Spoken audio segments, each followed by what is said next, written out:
Graça e paz, abençoados. Voltando aqui com o nosso tema, nós estamos aqui falando sobre o ímpio não possuía o Espírito. Essa é a parte 6. Então, abençoados, como o canal Luzes da Graça vem ensinando, nós não ensinamos, não afirmamos, não defendemos o ensino de eleição. Eleitos e não eleitos, salvos e não salvos, filho da perdição e filho da salvação. Então, estou deixando bem claro aqui, o canal Luz da Graça não defende esse ensino. Pelo contrário, nós vamos conforme a palavra do Pai, que diz que Deus não faz acepção de pessoa. Outro ponto, o canal Luzes da Graça não defende o ensino de que existe ainda vida ímpia nos dias de hoje, após o juízo. Os ímpios deixaram de existir, como lemos no livro de Salmo 37. Vamos ler mais uma vez, Salmo 37, no verso 28 e 29. Vamos ler aqui. Diz assim: porque o Senhor ama o juízo e não desampara os seus santos. Então aqui está falando dos santos, dos chamados eleitos para a época do juízo. E eles serão preservados para sempre. Quer dizer, para sempre. Quem? Os santos, os chamados eleitos. Mas a semente dos ímpios será desarraigada. Há traduções que está escrita exterminada. Então, a geração dos ímpios seriam exterminada. Chegariam ao seu fim. Então, após o juízo, se existir algum ímpio ainda vivo, né? Eu creio que não, porque a sentença a partir do juízo foi para todo aquele mundo existente. Então, os ímpios seriam julgados, condenados à morte. E não mais existiria. Agora, os que vêm após o juízo são chamados filhos de Deus, porque vêm pelo Espírito sem condenação. Vem pelo Espírito sem condenação, não que no Espírito há condenação, mas o Espírito adâmico, que é o Espírito daquela criação após Adão até o juízo, viveu um estado de condenação por causa da alma. Uma vez que a alma foi retirada do corpo, da condenação do corpo, então agora só vive o Espírito sobre o corpo, e aonde também há a habitação do Espírito Santo junto. Você está entendendo, amado? E diz aqui no verso 29, os justos herdarão a terra e habitarão nela para sempre. Então, você está vendo? Deus nunca fez acepção de pessoa. Esse ensino de que Deus escolhe, de que Deus já fez, o ser humano já nasce ímpio, já nasce com a linhagem de impiedade, e que ele já é ímpio aos olhos de Deus, isso daí é você ensinar penalidade sobre a vida humana, que já vem sentenciado a uma penalidade. É como ensinam que Judas já nasceu para ser traidor, que Adão já nasceu, já foi feito para pecar. Ora, que é isso? Que Deus brincalhão é esse?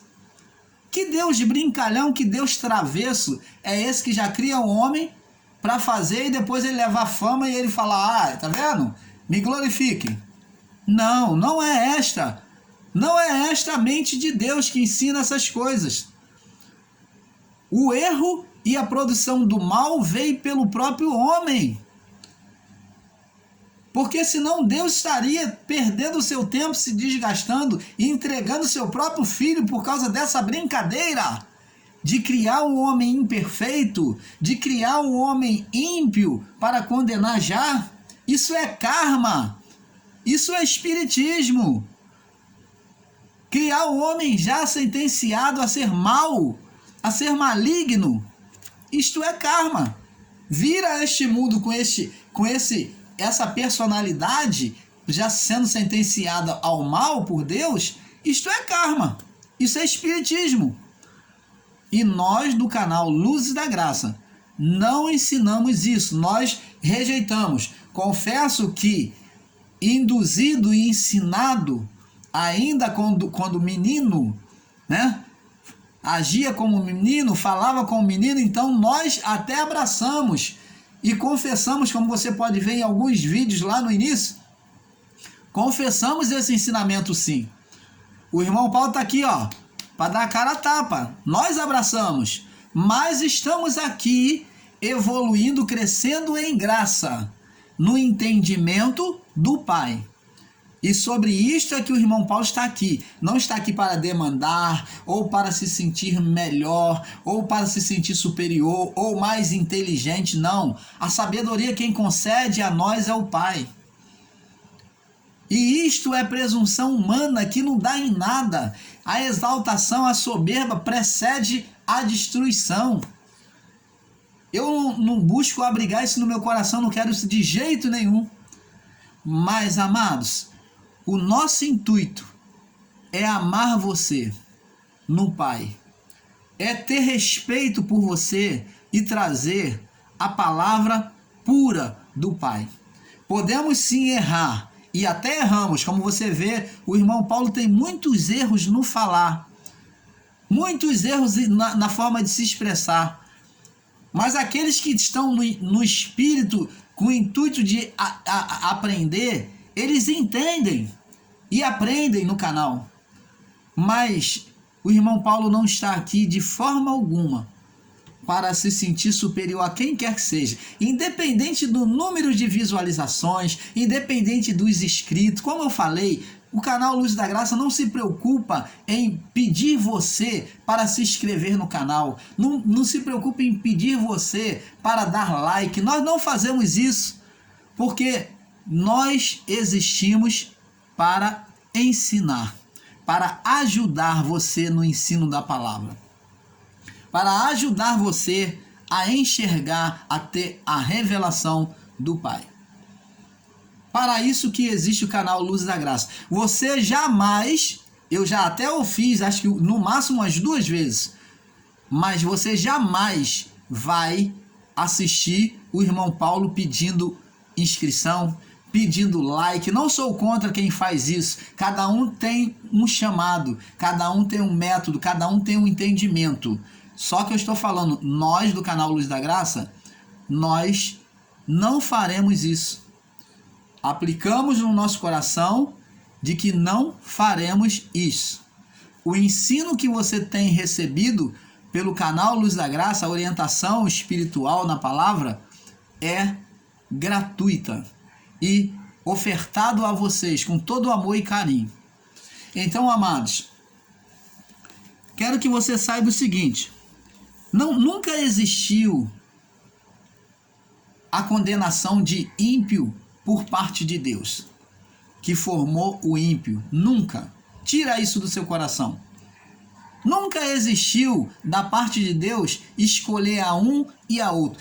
Paulo, quando fala que Deus nos predestinou, Paulo está falando sobre a presciência de Deus no plano de salvação.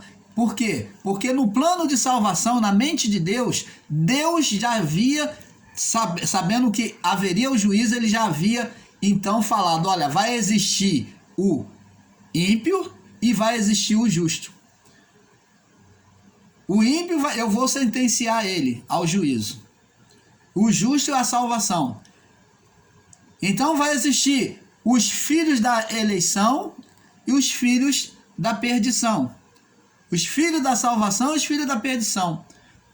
Os filhos da perdição serão sentenciados, serão os ímpios.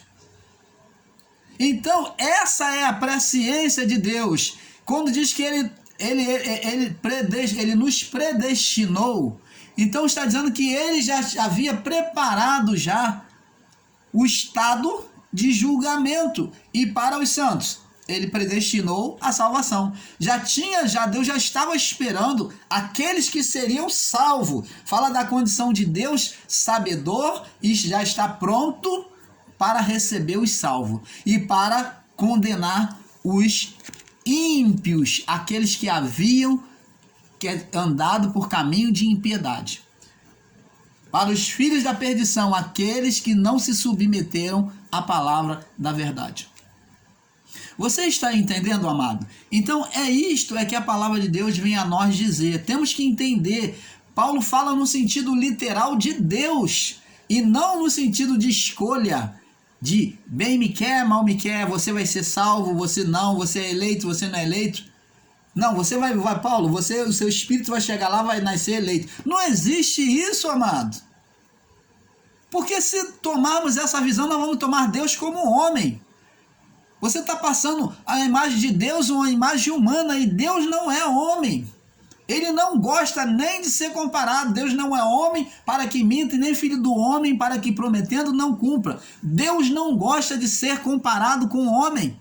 Porque o homem, a justiça do homem é podridão nos ossos. Sabe o que significa podridão nos ossos? É câncer nos ossos, aonde se apodrece, a estrutura. Então é podridão para Deus, a justiça humana. Então não compare a Deus com o homem, interpretando erroneamente, dizendo que Deus escolhe, que existe, que Deus faz eleito e não eleito, salvo e não salvo, que Deus criou o ímpio, que Deus criou o ímpio. Deus nunca criou ímpio. Deus criou todos de igual forma. Viemos sim, a única verdade que você pode ensinar, dessa aqui, ó, essa natureza má, carnal. Isto todos têm, desde Adão até o juízo e até hoje. Trazemos sim, é isso aqui. Hoje o que guerreia contra nós é isto aqui. Por isso, se não fosse isso, Paulo não estaria ensinando, dizendo, olha, porque o espírito luta contra a carne, e a carne contra o espírito, para que não fazeis qual seja o vosso querer. Ora, se há uma luta, preste atenção, se há uma luta, então existe um ser humano que quer ser bom, mas a carne dele está lutando para ele não ser. Então não é determinação de Deus, então é escolha do homem. Então até nisso eles se contradizem com a própria palavra de Paulo, que diz que é uma luta da carne contra o espírito, espírito contra a carne, para que não façais o vosso querer, aquilo que é bom. Então como? Aqui como que existe o ímpio? Como que existe a vida ímpia se há uma luta do espírito? Por que o espírito de Deus está lutando contra a natureza humana para poder aperfeiçoar a pessoa? Por que ele está lutando contra a carne? Buscando trazer a pessoa de volta para Deus. Então, amados, temos que despertar nesse entendimento errôneo. Então, abençoado, o termo João Evangelista, após Jesus ser glorificado nos céus, ele lá nos céus não havia acontecido o juízo ainda. Estava prestes a acontecer o juízo. Jesus já havia sido glorificado. Ele morreu, ressuscitou, subiu aos céus. Então, João, nesse período antes da destruição do templo de Jerusalém, que marca o juízo, João teve uma visão. Anos antes ele teve uma visão, poucos anos antes, eu creio que 2, 3 anos antes. João, então, diante de toda a visão que teve apocalíptica, no final da sua visão, de tudo isso que ele viu, ele disse assim, ele escreve e diz assim: vi novo céu e nova terra. Porque o primeiro céu e a primeira terra já se passaram. Opa! O que é este novo céu e a nova terra? Jesus já vinha anunciando o novo céu. E João Batista também. João Batista falava, está próximo o reino dos céus. Jesus já veio falando, é chegado a vós o reino dos céus.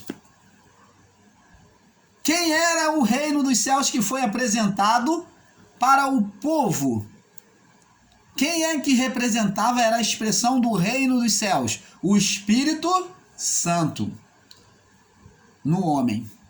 Então o Espírito Santo é que faria a manifestação, que trazia a manifestação do reino de Deus, do reino dos céus. Agora, com Cristo glorificado, João descreve que viu o novo céus e a nova terra. O novo céu e nova terra estava posto aonde? Nos homens, que na criação estava sendo criado agora um novo reino. E a nova terra, irmão Paulo? Quem é a nova terra? É o novo espírito, é a vida do corpo sem condenação. Lembra que Paulo diz, eis que as coisas velhas ficaram para trás, eis que tudo fez novo. As coisas velhas são as coisas da carne. Eis que tudo se fez novo. Fala-se do nascimento do novo homem, da nova criatura. Ele diz, eis que as coisas velhas ficaram para trás. Eis que tudo se fez novo. O que se fez novo?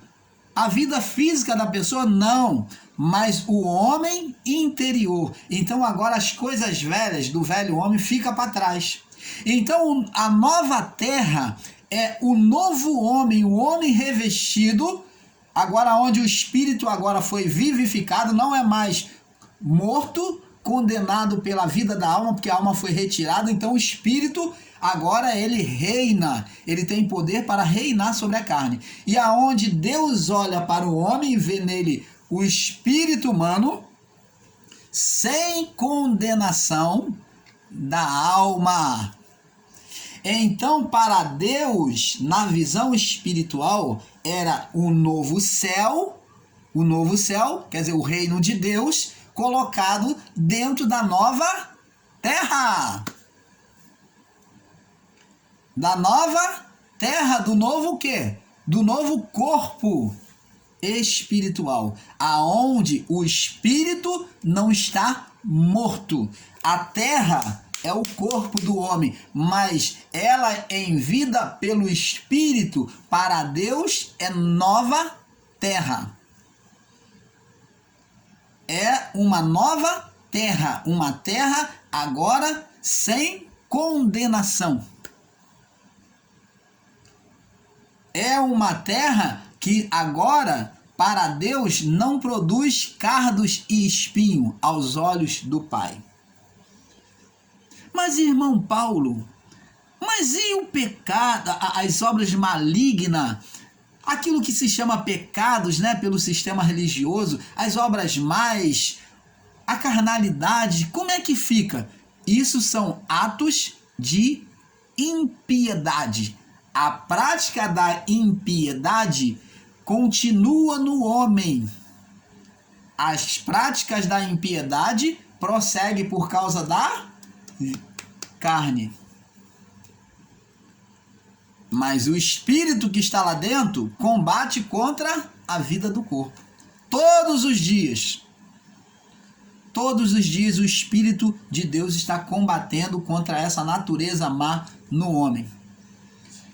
E o que o homem semeia no corpo, ele vai colher. Ele sofre o juízo no corpo, na vida do corpo, mas ele não deixa de ser filho de Deus. A única diferença é que ele é um filho pródigo que vive do lado de fora. E o que acontece com o filho pródigo? Passa provações, sofre expoliação no corpo. A passagem do filho pródigo descreve a manifestação do reino de Deus sobre o reino da carne. Por isso que está posta aí, para que viéssemos entender a manifestação do reino de Deus e contra o reino da carne. O filho pródigo tem que sofrer expoliação no corpo para poder se voltar de novo, colocar-se como filho. Mas aos olhos do pai, aquele que saiu de casa, ele nunca deixou de ser filho, porque filho é filho. E é essa consideração, amados irmãos, é que temos que ter de Deus para nós. Independente do que eu faça, eu sempre serei filho. Mas posso ser um filho que saiu de casa, que vive o reino da carne. Posso ser como Jesus tratou aquela mulher, cachorrinhos, que vive do lado de fora, que é um filho, mas vive como um cachorrinho do lado de fora. Jesus falou, não é bom tomar o pão dos filhos e lançar os cachorrinhos para a mulher sirofenícia.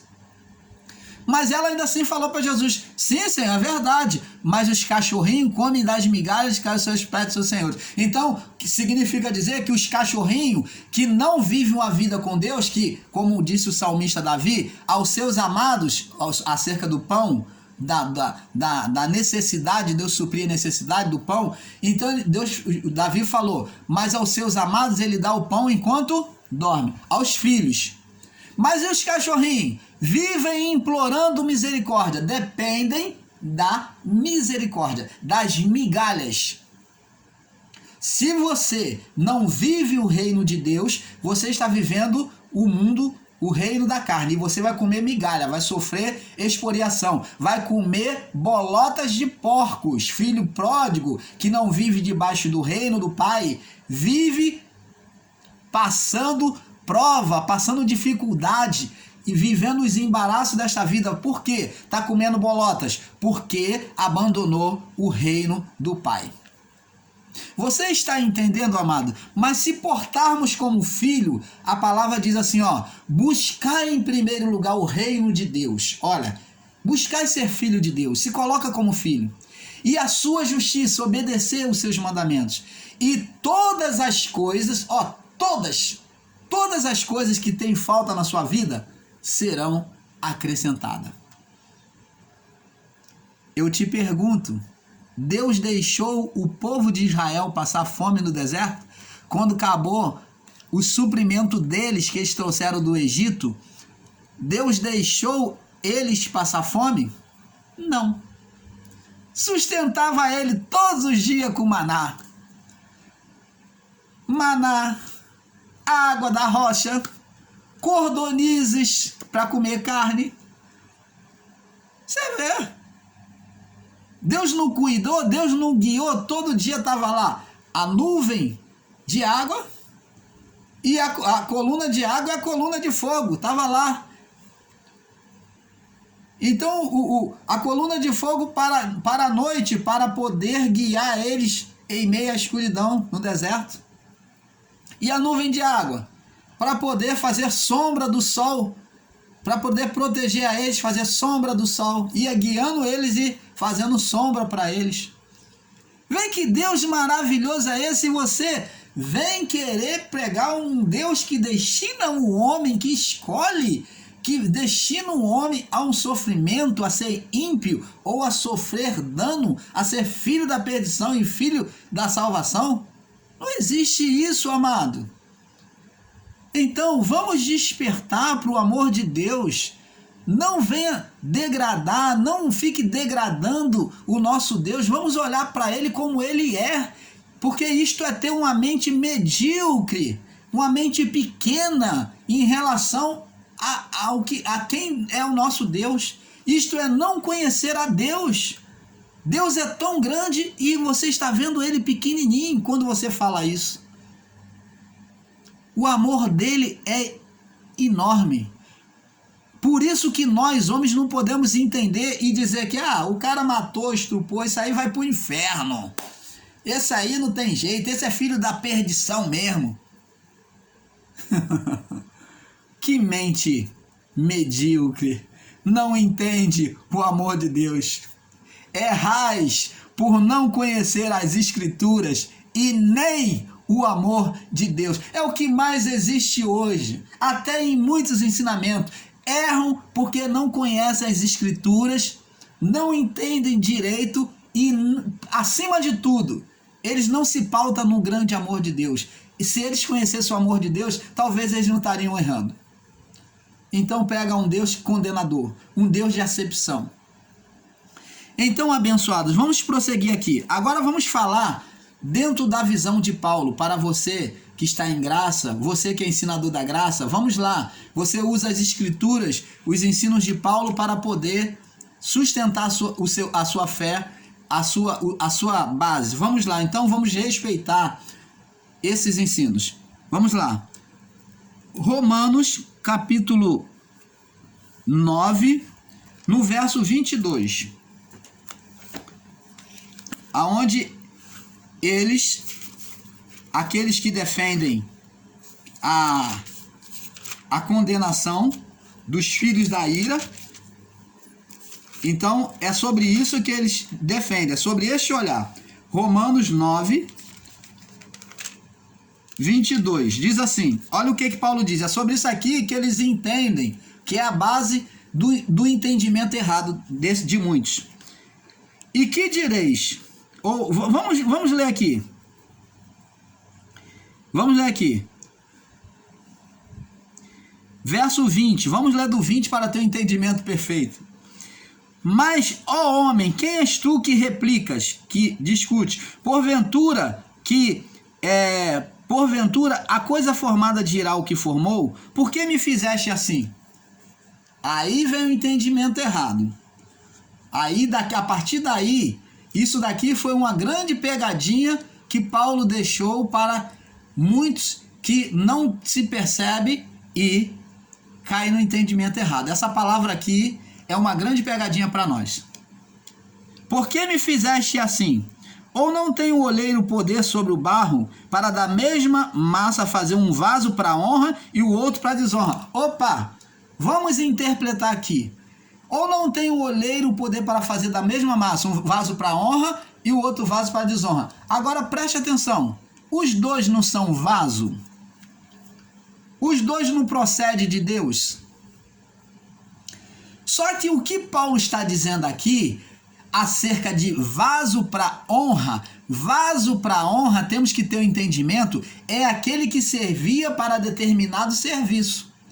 E o para desonra é aquele que era vaso, mas que não tinha ainda utilidade. Não que ele era desonrado, não prestava, mas ele não tinha um propósito. Paulo aqui está falando de propósito, como o propósito de quê? De Jacó e Esaú.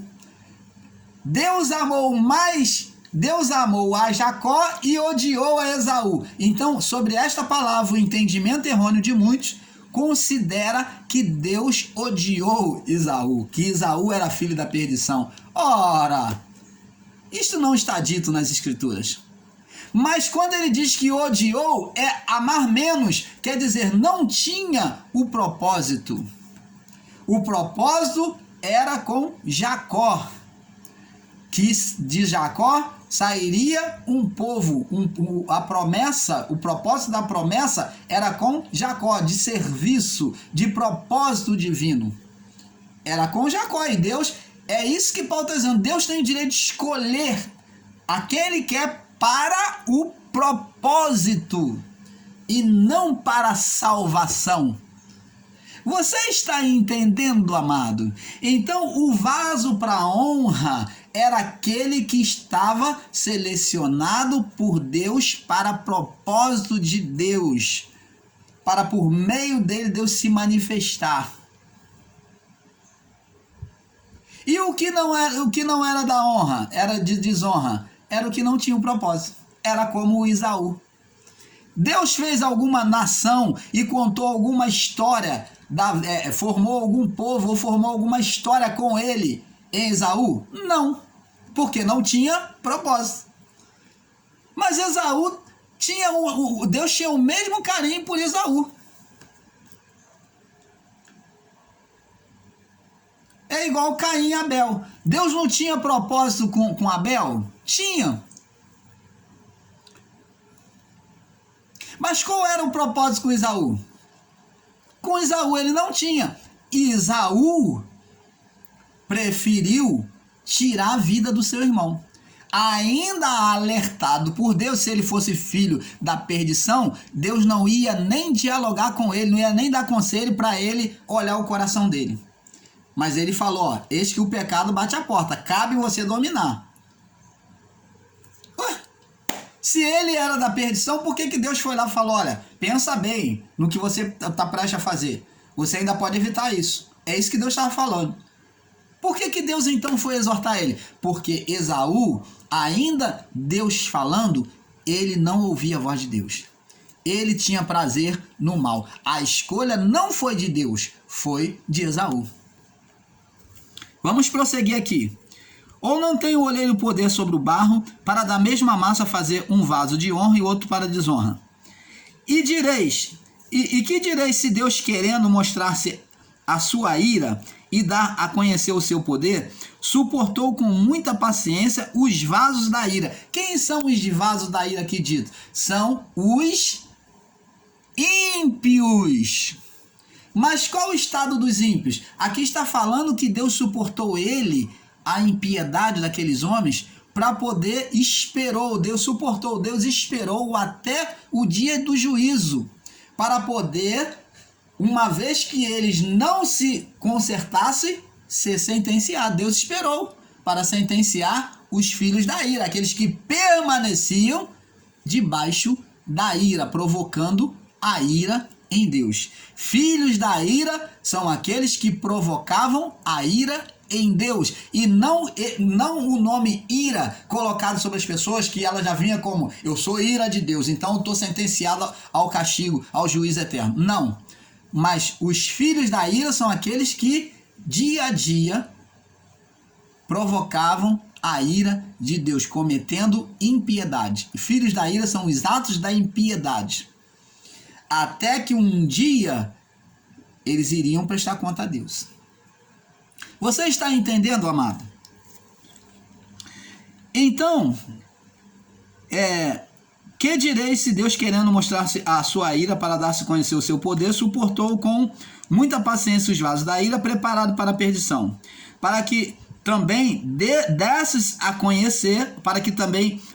conhecer as riquezas da sua glória nos vasos de misericórdia, para que a glória para a glória que já antes os preparou. Então, o que o Paulo está dizendo aqui? Paulo está dizendo que nos filhos da ira, aqueles que provocavam a ira de Deus, ia ser manifestado o juízo, e aqueles que viviam piamente, que eram os justos, os santos, os chamados eleitos, eles iriam ver a justiça de Deus ser manifestado sobre os filhos da ira.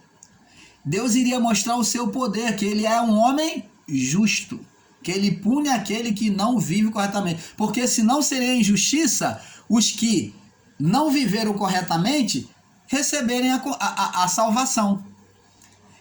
Você está entendendo? É por isso que lá no livro de Apocalipse, os espíritos clamavam, João viu eles debaixo do altar clamando, até quando vai vingar o nosso sangue? Até quando? Quem são esses espíritos?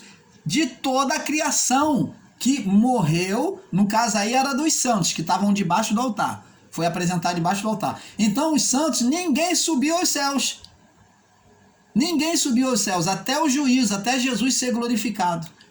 Então, o João viu esses espíritos clamando, esperando para Jesus vir trazer eles à entrada dos céus. Estava esperando ser manifesto o dia do juízo, a justiça de Deus. Você está entendendo, amado? Vamos aqui também, agora vamos ver, Paulo falou isso, né?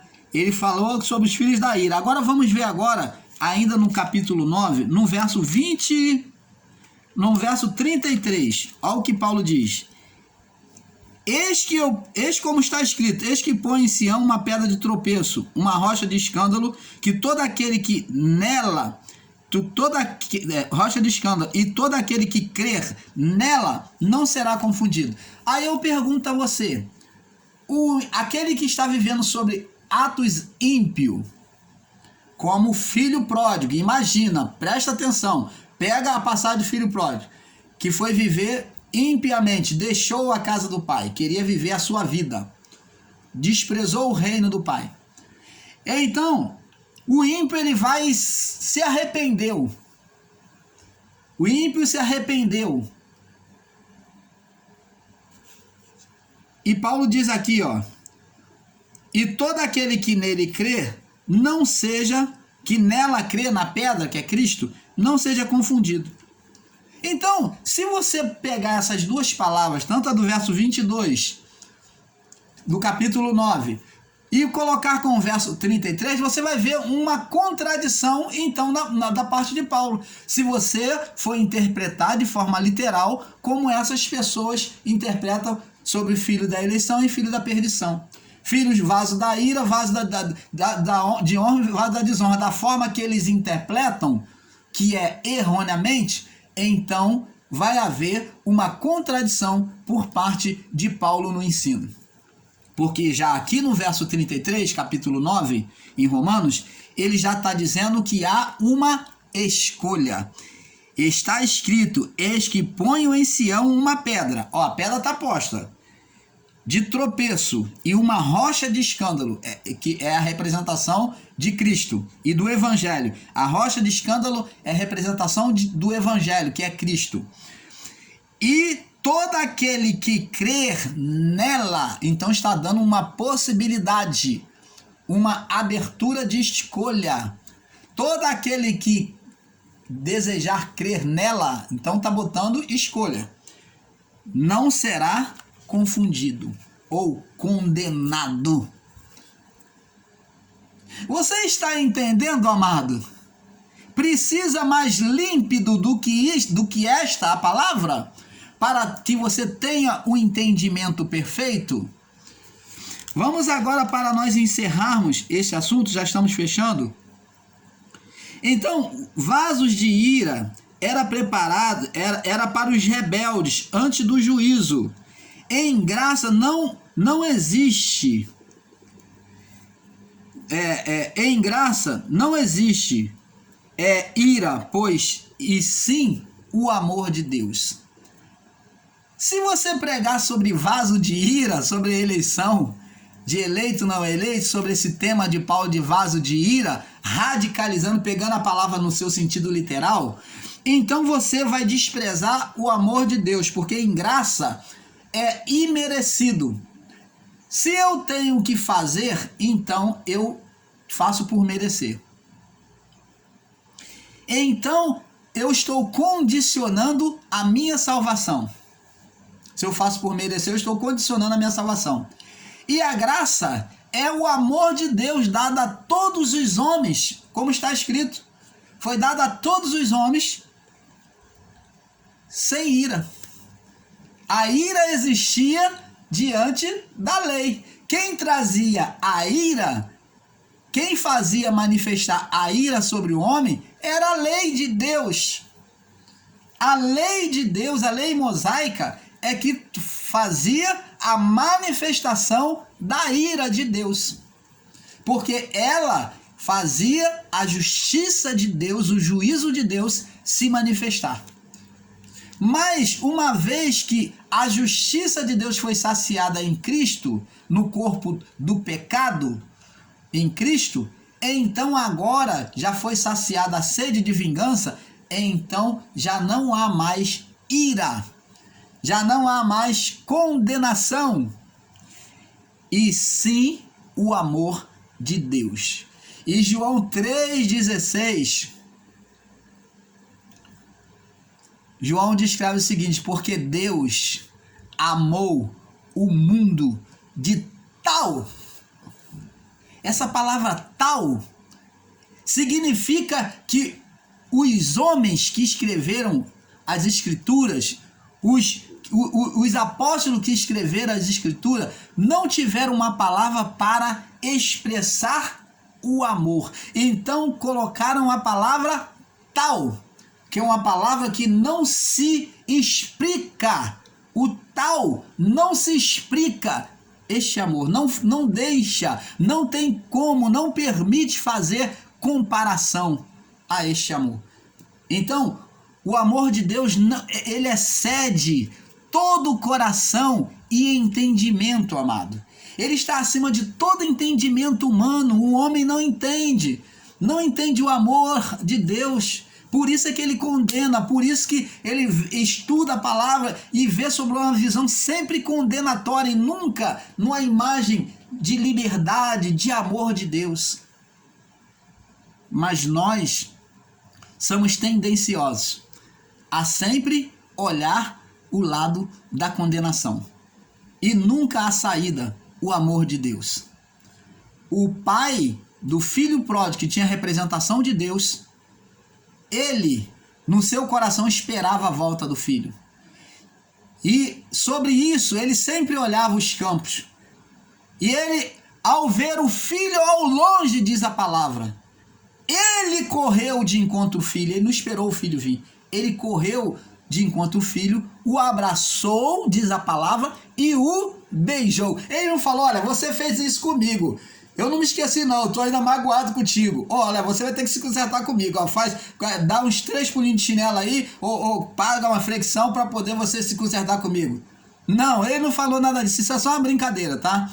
Mas é para você entender que Deus, ele não traz ressentimento como homem.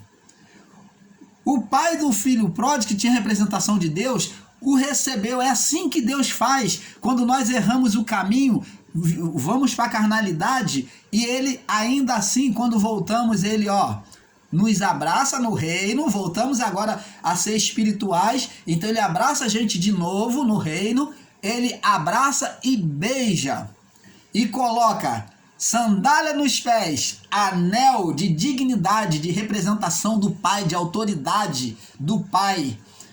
Ele transfere de novo a autoridade para a gente. E faz o banquete, ele se alegra. Aí eu pergunto a você, que Deus é esse que está sendo pregado, até mesmo pelos ministérios em graça? Então, amados e abençoados, no amor de Cristo, está na hora de nós sairmos desse entendimento equivocado. Vamos ver o nosso Deus sobre a parábola do filho pródigo, vamos ver o nosso Deus como ele é. Vamos enxergar o nosso Deus como ele é. Ele amou o mundo de tal maneira que deu o seu filho unigênito. Qual homem que seria capaz de fazer isso? Um ser sem condenação. Os vasos de honra, amados, e desonra, os vasos de honra e desonra, os vasos de honra, os vasos de desonra são os filhos da carne e os filhos do reino. Então, os vasos de honra e desonra, fala-se dos filhos do reino, que é os filhos de honra, os filhos de Deus, e os vasos de desonra são os filhos da carne. Opa! Mas eles, apesar de ser os filhos da carne, eles são filhos de Deus. Mas eles são carnais, não são espirituais, mas são filhos de Deus. Você consegue conceber, aceitar isso no seu coração, ou é duro para você? Ou você vai questionar Deus, como Paulo falou lá em Romanos 9? Você vai questionar Deus, por que tu replicas no teu coração? Vai questionar, não, então não vale a pena ser cristão, os outros estão lá no mundão, lá aprontando, também é filho de Deus? Foi isso mesmo que o filho pródigo fez em relação ao filho mais novo que voltou. O filho mais velho fez em relação ao filho mais novo. Ele não aceitou este amor de justiça de Deus. Ele achou que o pai tinha que reprovar ele, tirar ele, botar ele como empregado. Mas, no entanto, botou chinelo no dedo, recebeu abraço, beijo, chinelo, botou as vestes nele de honra, nupciais de festa e o anel de autoridade. Assim essas pessoas, o filho mais velho, que vivem a não aceitar, não entender o grande amor do pai. A passagem do filho pródigo, a base dela é expressar o verdadeiro amor de Deus de forma incomparável. Então, amados, vamos ver aqui no livro de Romanos, capítulo 11, no verso 20 ao 22. Diz aqui: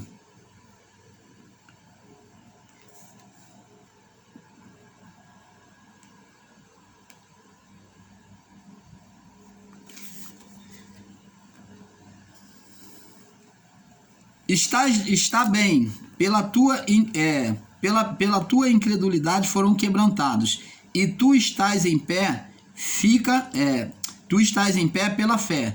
Então não te soberbeça, mas teme. Então está falando para os eleitos que estavam em pé, para não se ensoberbecer, mas tem que ter humildade, mas continuar no temor de Deus. Paulo falando. Porque Deus não poupou os ramos naturais, teme